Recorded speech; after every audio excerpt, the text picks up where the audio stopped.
Hey everyone, Danielle here from Mastering Mathematics, and today's video is a study tip containing your notes.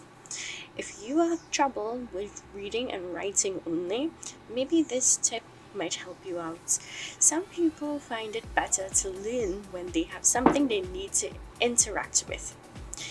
Today we're going to learn how to create much more interactive notes.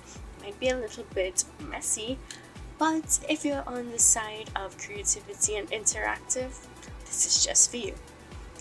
All you'll need is probably some glue, paper, markers, pens, and that's about it.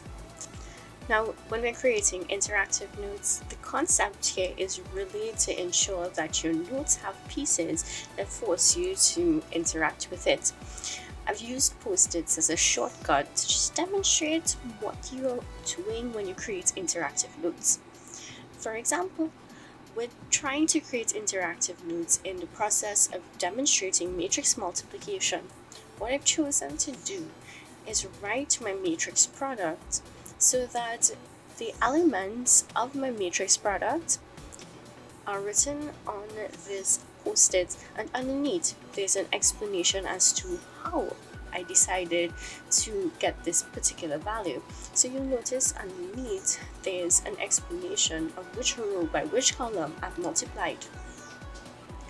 Now we can do this for processes, but we can also use it for definitions, which is one of the reasons why I find interactive notes to be something that will definitely help.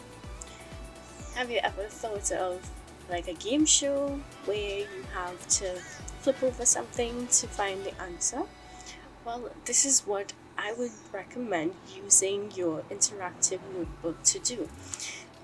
For example, with the types of matrices, I've done it in such a way that I have the type of matrix illustrated on Post-it. Underneath is the name of that matrix, and to the right I have an explanation of the features that make this particular matrix distinct.